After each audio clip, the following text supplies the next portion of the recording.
Hello नमस्कार, मैं doctor Rajneesh Kumar आप सभी का एक बार फिर से हार्दिक स्वागत करता हूं।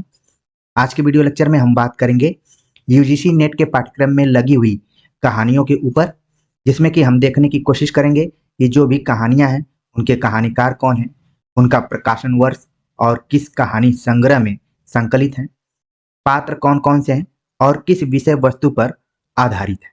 तो सबसे पहले हम बात करते हैं जो पहली कहानी इसमें लगी हुई है, चंद्रदेव से मेरी बातें, जिसकी कहानीकार हैं राजेंद्र बाला घोष, जिनको कि हम बंग महिला के नाम से भी जानते हैं।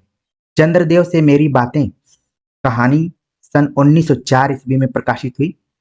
यह कहानी चंद्रदेव को लिखे गए पत्र के रूप में लिखी गई है, जिसमें तत्कालीन गुलाम भारत की व्यवस्था और परिवेश पर व्यंग्य है। तो आपको ध्यान में रखना है कि चंद्रदेव से मेरी बातें, यानी जो कथावाचक है, कहानीकार है, उसकी बातें पत्र शैली में चंद्रदेव से हुई हैं। तो हो सकता है कि सवाल पूछ लिया जाए कि निम्नलिखित में से पत्र शैली में लिखी गई कहानी कौन सी है। तो आपके दिमाग में तुरंत आ जाना चाहिए कि चंद्रदेव से मेरी बातें, जो कि बंग महिला द्वारा लिखी गई है, 1904 ईस्वी में इसका प्रकाशन हुआ था। और इसकी विषय वस्तु के बारे में हमने बता दिया कि गुलाम भारत की व्यवस्था और परिवेश पर व्यंग किया गया है। बंग महिला की दूसरी कहानी आप सभी को पढ़नी है, जिसका नाम है दुलाई वाली, जिसका प्रकाशन सन 1907 ईस्वी में हुआ।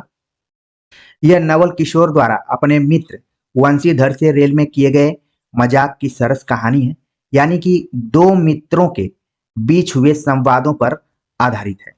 ठीक है, ये कहानी जो है दुलाई वाली। अगर इसके हम प्रमुख पात्रों के ऊपर बात करें तो उसमें वंशीधर, वंशीधर की पत्नी जानकी देई, जानकी देई की छोटी बहन सीता, वंशीधर का मित्र नवल किशोर, नवल किशोर की पत्नी। तो ये मुख्य पात्र हैं, इनको बिल्कुल ध्यान में रखिए। वैसे भी आपने देखा होगा कि कहानियों में वंशीधर के पात्र को कहानीकारों ने काफी पसंद किया है, चाहे वो प्रेमचंद हो, चाहे आप यहाँ पर देख रहे हैं बंग महिला हो। तो आपको ध्यान में रखना है कि दुलाई वाली का मुख्य पात्र वंशीधर भी है, इसको ध्यान में रखना है। बाकी जानकी देई, सीता, नवल किशोर इत्यादि को भी आप ध्यान में रख सकते हैं। तो दुलाई वाली का प्रकाशन वर्ष 1907 में, और तमाम पात्रों से आप परिचित हो गए होंगे। विषय वस्तु क्या है? ये संवाद शैली पर आधारित है। इसके पहले आपने देखा जो कहानी लगी हुई थी चंद्रदेव से मेरी बातें, वो पत्र शैली में लिखी हुई है, और दूसरी कहानी है संवाद शैली में। आगे बात करते हैं अगली जो कहानी लगी हुई है, जिसका नाम है एक टोकरी भर मिट्टी, जिसका पहला प्रकाशन छत्तीसगढ़ मित्र नामक पत्रिका में हुआ था। ठीक है, इसका प्रकाशन सन 1901 ईस्वी में हुआ। माधवराव सप्रे द्वारा लिखी गई ये कहानी है। अगर हम इसके विषय वस्तु पर बात करें तो जमींदार द्वारा अपने महल के अहाते के लिए एक बूढ़ी विधवा की झोपड़ी हटाने और आंखें खुलने के पश्चात वापिस करने की छोटी सी आदर्शवादी कथा है। प्रमुख पात्रों में बुढ़िया, पोती और जमींदार मुख्य रूप से हैं। एक तरीके से कहा जाए तो ये जो हिंदी कहानियां थी शुरुआती दौर की आदर्शवादी, जिसको कि कई बार हृदय परिवर्तन भी कहा जा सकता है, कि इसमें पहले जो पात्र होता है वो अपना बड़ा रूढ़ व्यवहार करता है, लेकिन बाद में उसका हृदय परिवर्तन हो जाता है। उसी में से एक कहानी है एक टोकरी भर मिट्टी, जिसका प्रकाशन 1901 में छत्तीसगढ़ मित्र, माधवराव सप्रे। ये सब सारी तथ्य आपके दिमाग में होने चाहिए। आगे बात करते हैं अगली जो कहानी है, उसका नाम है राही। राही जो कि सुभद्रा कुमारी चौहान द्वारा लिखी गई है। इसकी विषय वस्तु राही की विवशता के कारण की गई चोरी की जानकारी से दुखी होकर अनीता द्वारा तत्कालीन कांग्रेसी आंदोलनकारियों की सत्तालोलुपता और ढोंग पर चिंतन तथा विवश गरीबों की सेवा को वास्तविक देशभक्ति समझने वाले स्वप्न से बनी कहानी है। जेल का परिवेश यहाँ पर दिखाया गया है। अगर प्रमुख पात्रों के बारे में बात करें तो चोरी की दोषी है राही। आपको ध्यान में रखना है कि राही का जो रोल है राही नामक कहानी में, वो चोरी की दोषी है, जबकि अनीता स्वतंत्रता सेनानी के तौर पर चित्रित की गई है। राही नामक कहानी सीधे साधे चित्र नामक कहानी संग्रह में संकलित है, जो कि सुभद्रा कुमारी चौहान के कहानी संग्रह का नाम है, और इसका प्रकाशन 1947 ईस्वी में हुआ। यानी कि राही का प्रकाशन 1947 में नहीं हुआ, बल्कि सीधे साधे चित्र कहानी संग्रह को प्रकाशित किया गया, जिसमें कि राही को भी संकलित किया गया है। तो ये आपके लिए नया तथ्य हो सकता है, अपने दिमाग में आप रख सकते हैं। ठीक है, बाकी सुभद्रा कुमारी चौहान को खूब लड़ी मर्दानी, वह तो झांसी वाली रानी थी, इस कविता से आप लोग भली भांति जानते हैं। लेकिन यहाँ पर आपके सिलेबस में राही नाम की कहानी लगी हुई है। उस कहानी की विषय वस्तु, उसके जो प्रमुख दो पात्र हैं, खासतौर से राही और अनीता, किस टाइप के पात्र हैं आपके दिमाग में बैठ गया होगा। आगे बात करते हैं। अगली जो कहानी है उसका नाम है ईदगाह, जो कि प्रेमचंद द्वारा लिखी गई है। इसका प्रकाशन सन 1933 ईस्वी में हुआ था।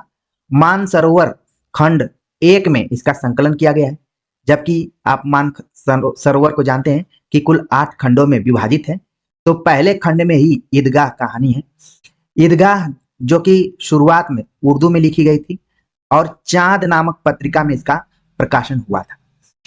एक प्रैक्टिस सेट में हमने भूलवश ईदगाह का प्रकाशन वर्ष 1938 बता दिया है, जिसको लेकर कई विद्यार्थियों ने बड़ी अभद्र टिप्पणी की है। कई नहीं बल्कि एक विद्यार्थी ने काफी अभद्र टिप्पणी की और मेरे पूरे तपस्या पर ही उसने सवाल उठा दिया, तो थोड़ा सा मैं आहत हुआ। लेकिन आप देखेंगे कि कहानी को ध्यान में रखते हुए हमने कई वीडियोज लेक्चर अपलोड किए हुए हैं, one liner, theoretical, practice set. तो मानवीय गलतियां हो जाती हैं, ठीक है, तो बहुत ज्यादा किसी के ऊपर सवाल उठाना भी अच्छी बात नहीं है। फिर भी आप अपनी परीक्षा के दृष्टिकोण से याद रखिए, 1933 में ईदगाह कहानी का प्रकाशन हुआ था, शुरुआत में उर्दू में और चांद नामक पत्रिका में हुआ था। जैसा कि आप जानते हैं प्रेमचंद शुरुआत में उर्दू में लिखते थे, तो कई इनके उपन्यास भी शुरुआती दौर में उर्दू में थे, बाद में उनका हिंदी संस्करण आया, हिंदी में वो सब लिखे गए। उसी तरीके से ईदगाह भी है, और मेरे भी दिमाग में था कि कहीं हिंदी में वो 1938 में प्रकाशित हुई थी। खैर, आप लोगों को अभी अपने परीक्षा के दृष्टिकोण से 1933 ही ध्यान में रखना है, बाकी चीजें हम आगे डिस्कस करते हैं। कि ईदगाह कहानी जो है बाल मनोविज्ञान पर लिखी गई हिंदी की सर्वश्रेष्ठ कहानियों में मानी जाती है।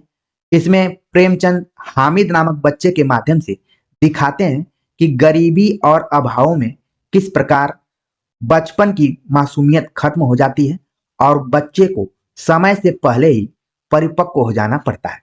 तो बहुत ही अच्छी कहानी है, आप लोगों ने इसको पढ़ा भी होगा, बचपन के दिनों में भी पढ़ा होगा।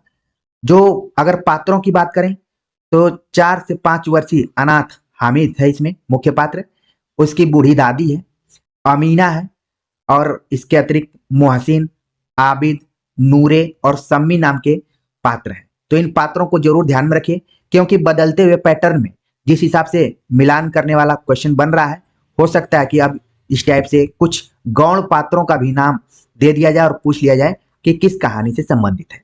तो उम्मीद है कि आप ईदगाह के प्रकाशन वर्ष को बिल्कुल अपने ध्यान में रखेंगे, 1933। इसका जो विषय वस्तु है, पात्र जो भी हैं और किस पत्रिका में ये प्रकाशित हुई थी, सारी चीजें आप ध्यान में रखेंगे। बाकी मानसरोवर भाग 1 में संकलित है, तो आपका एक बार दायित्व तो बनता है, और मैं भी कोशिश करूंगा कि मानसरोवर भाग 1 में प्रेमचंद की और अन्य कहानियां कौन कौन सी हैं उनको भी देख लेना जरूरी है, क्योंकि हो सकता है कि सवाल ईदगाह के बहाने मानसरोवर से पूछ लिया जाए। आगे बात करते हैं प्रेमचंद की एक और कहानी आपके सिलेबस में लगी हुई है, जिसका नाम है दुनिया का अनमोल रतन। सन 1907 में इसका प्रकाशन हुआ था, सोजे वतन में इसको संकलित किया गया है। ठीक है, अगर इसके हम विषय वस्तु पर बात करें तो रूपवती दिल फरेब और उसके प्रेमी दिल फिगार की इस अलिफ लैला की किस्से नुमा कहानी में अंत में देश प्रेम और देशभक्ति की भावना उजागर की गई है। प्रमुख पात्रों में दिल फरेब और दिल फिगार का नाम आपको ध्यान में रखना चाहिए। इसका एक कोटेशन काफी इंपॉर्टेंट है, जो कि हो सकता है कि परीक्षा में पूछा भी जाए कि आखिरकार दुनिया का अनमोल रतन कौन सा है, क्योंकि यहाँ पर टॉपिक दिया गया है, जो कहानी का शीर्षक है दुनिया का अनमोल रतन। तो कहानीकार ने आखिर में बताया कि खून का वह आखिरी कतरा जो वतन की हिफाजत में गिरे दुनिया की सबसे अनमोल चीज है। तो ये कथन आप जरूर ध्यान में रखिए, ठीक है, पूछा जा सकता है परीक्षा में। तो उम्मीद है कि जितने विद्यार्थी इसको सुन रहे होंगे वो तुरंत प्रसन्नचित होकर आंसर दे देंगे, और जो विद्यार्थी पीडीएफ के चक्कर में होंगे वो फिर हो सकता है कि एक बार फिर से बैकफुट पर आ जाए। तो इसीलिए पीडीएफ और प्रेजेंटेशन वाले वीडियो लेक्चर में बहुत अंतर होता है। प्लीज इसलिए कुछ समय अपने 24 घंटे का समय निकालकर जरूर देखिए। तो दुनिया का अनमोल रतन 1907 में सोजे वतन में प्रकाशित हुआ और इसके जो प्रमुख पात्र हैं देशभक्ति पर आधारित कहानी रही है। ठीक है, आगे हम बात करते हैं। अगली जो कहानी है कानों में कंगना, जिसका प्रकाशन 1913 ईस्वी में हुआ। राजा राधिका रमन प्रसाद सिंह, बड़ा नाम है, राजा राधिका रमन प्रसाद सिंह इसके कहानीकार हैं। यह कहानी अलंकारिक व क्लिष्ट भाषा में लिखी गई है। केंद्रीय पात्र एवं कथावाचक नरेंद्र का किरण से प्रेम, विवाह और किन्नरी के सौंदर्य से वशीभूत होकर प्रेम विमुख हो जाने और अंत में किरण के प्राण त्याग के समय वास्तविकता के एहसास होने की कहानी है। यह भी एक तरीके से आप देखेंगे कि हृदय परिवर्तन यानी एचपी पर आधारित है, आदर्शवादी कहानी है और इसमें त्रिकोण प्रेम को एक तरीके से दिखाने की कोशिश की गई है। अगर हम कानों में कंगना के प्रमुख पात्रों पर बात करें तो कथावाचक तो है ही, इसके अतिरिक्त नरेंद्र, उसकी पत्नी किरण, योगेश्वर, नाचने वाली और जूही। तो इन पात्रों को जरूर ध्यान में रखिए। जैसा कि मैं बार बार कह रहा हूं कि बदलते हुए पैटर्न में इस टाइप से सवाल पूछा जा सकता है कि कौन इसमें से दो पात्रों का नाम दे देगा और फिर मिलाना होगा आपको। ठीक है, तो इन पात्रों का नाम आपको ध्यान में आ गया होगा। अब बात करते हैं हम अगली जो कहानी है उसका नाम है उसने कहा था, जिसका प्रकाशन सन 1915 ईस्वी में हुआ, जो कि चंद्रधर शर्मा गुलेरी द्वारा लिखी गई है। उसने कहा था कहानी सरस्वती पत्रिका में सबसे पहले प्रकाशित हुई। प्रथम विश्व युद्ध की पृष्ठभूमि पर आधारित ये कहानी है। ठीक है, इसको फ्लैशबैक पद्धति भी माना जाता है कि इसमें फ्लैशबैक पद्धति का प्रयोग किया गया है। यहाँ तक कि राजेंद्र यादव ने इसको प्रथम आधुनिक कहानी के तौर पर देखा है। और अगर आप सभी के पास आचार्य रामचंद्र शुक्ल का हिंदी साहित्य का इतिहास होगा तो वहां पर उसने कहा था, पर उन्होंने एक बहुत ही बेहतरीन कथन कहा है जो कि एक दो बार परीक्षा में पूछा जा चुका है, तो जरूर एक बार उसको नजर दौड़ा लीजिए। नहीं तो हम वन लाइनर जो वीडियो लेक्चर इससे पहले की परीक्षा की तैयारी में बनाए थे उसका लिंक यहाँ पर डाल देंगे, उसमें इस कथन को मैंने बताया हुआ है। क्योंकि ये शॉर्ट नोट्स है इसलिए हम सारी चीजों को यहाँ पर नहीं डिस्कस कर रहे हैं। मेरी कोशिश है कि कहानीकार, कहानी, प्रकाशन वर्ष, पात्र और विषय वस्तु से ही आपका परिचय कराया जाए। अगर हम उसने कहा था कि विषय वस्तु पर बात करें तो इस कहानी में लेखक ने इसके केंद्रीय चरित्र लहना सिंह के माध्यम से प्रेम, कर्तव्य तथा आत्म बलिदान के पारस्परिक संघर्ष का मर्म स्पर्शी चित्रण किया है। इस कहानी में लहना सिंह अपने बचपन की प्रेमिका के कहने पर उसके पति की रक्षा करते करते युद्ध भूमि पर अपने प्राणों का बलिदान कर देता है, यानी त्याग देता है प्राणों को।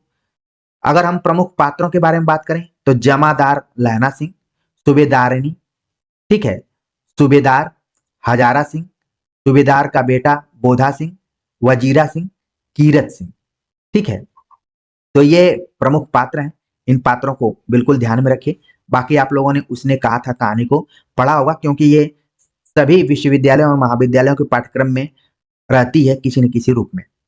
आगे बात करते हैं, अगली जो कहानी है उसका नाम है आकाशदीप। आकाशदीप का प्रकाशन 1928 ईस्वी में हुआ, जो कि जयशंकर प्रसाद द्वारा लिखी गई है। इसके विषय वस्तु पर बात करें तो कर्तव्य और प्रेम के अंतर्द्वंद का यहाँ पर चित्रण किया गया है। पिता के हत्या के आरोपी बुद्धगुप्त से ही चंपा प्रेम करती है और चंपा द्वारा संपूर्ण जीवन कर्तव्य के लिए समर्पित करने की यह रोमांटिक कहानी है।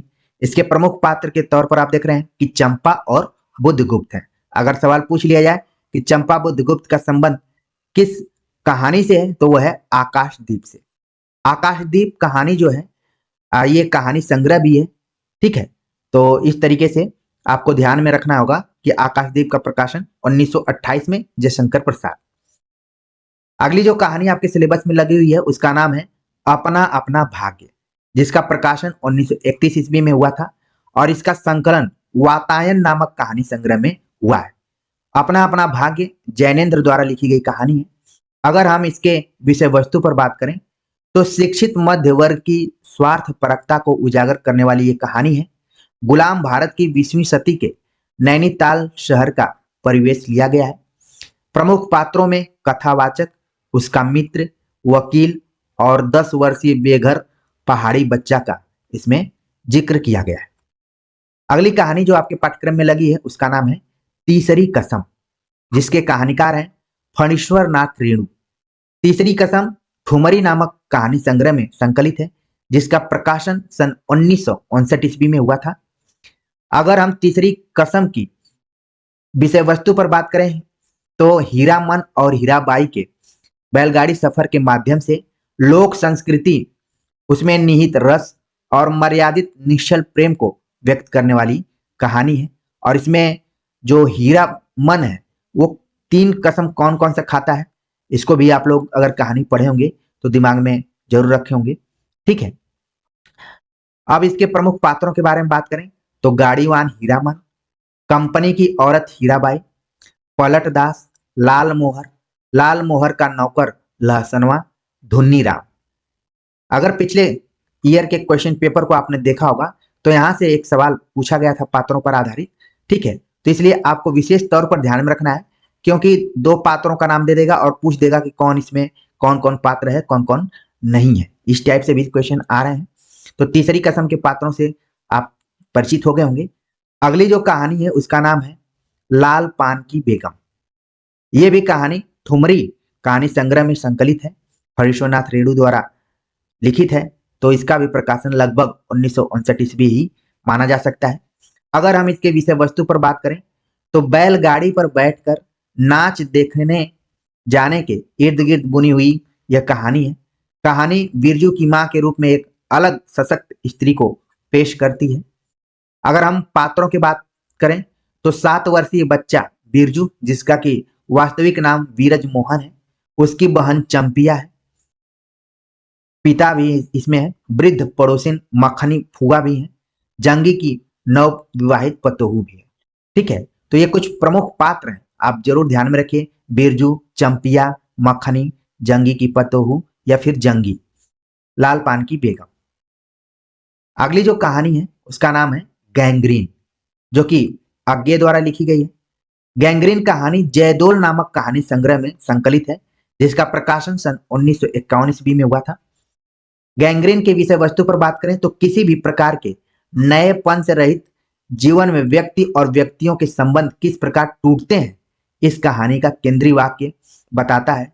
ऐसा तो रोज होता है, बार बार इस विडंबना को उजागर करता है, इसीलिए इसका नाम, दूसरा नाम जो है रोज कहानी भी है। तो गैंग्रीन कहानी को ध्यान में रखिए, इस संग्रह में है, कब प्रकाशन हुआ।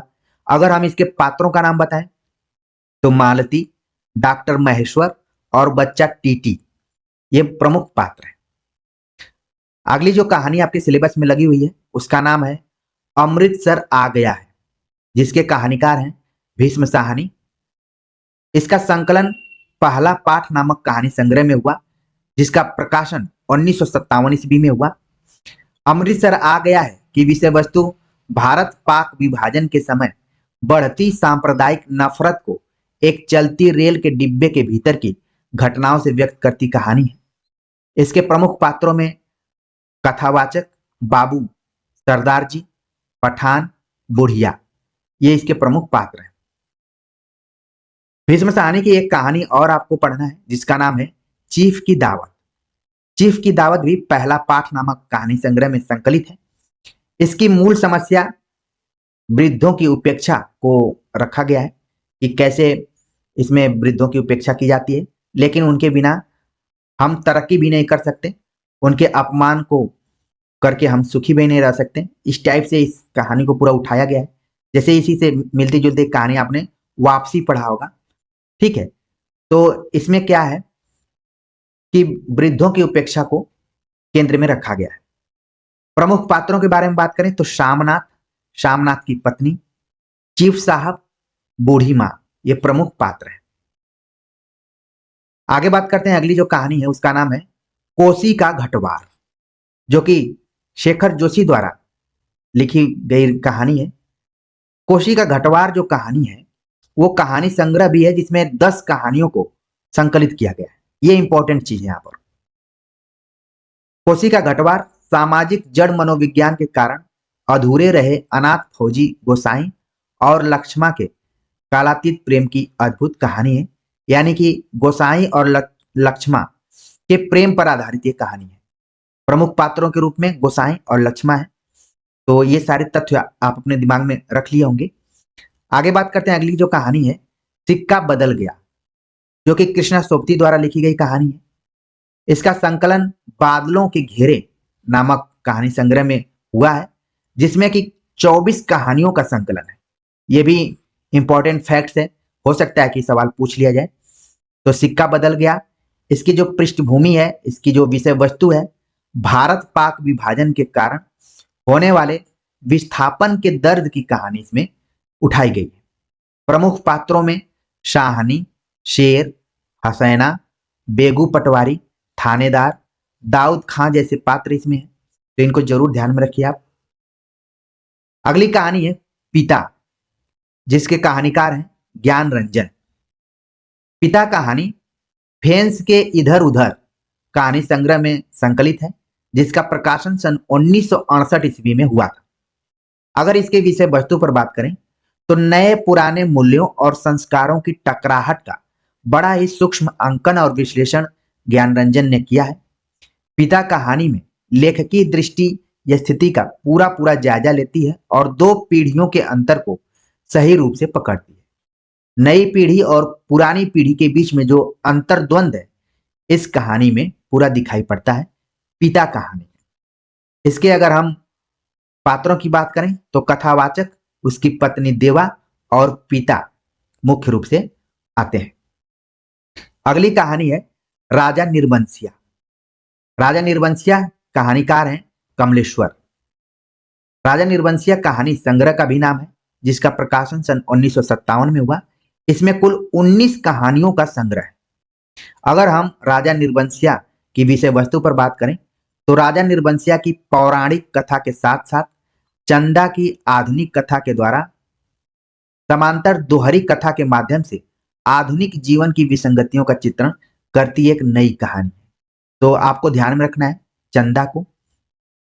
कुछ पात्र इसमें है, जगपति और पत्नी इसकी चंदा है और कंपाउंडर वचन सिंह है। कमलेश्वर का नाम आपने नई कहानी के समय भी सुना होगा, नई कहानी आंदोलन में। इसके अतिरिक्त इन्होंने एक और कहानी आंदोलन चलाया था। अगर यहाँ तक आप लोगों ने इस लेक्चर को सुना होगा तो जरूर कमेंट्स कर बताइए कि कमलेश्वर जो कि नई कहानी आंदोलन से भी जुड़े थे और इनका एक खास कहानी आंदोलन और था और एक पत्रिका भी जुड़ी हुई थी। तो दोनों को अगर कमेंट्स कर बताएंगे तो अच्छा लगेगा। बाकी राजा निर्वंशिया किस कहानी संग्रह में है, उस कहानी में कुल कितने कहानियों का संग्रह किया गया है, प्रकाशन कब हुआ, प्रमुख पात्र कौन से हैं और विषय वस्तु क्या है, इसको आप समझ गए होंगे। अगली कहानी है परिंदे। परिंदे जो कि निर्मल वर्मा द्वारा लिखी गई है। इसका प्रकाशन सन 1959 ईस्वी में हुआ।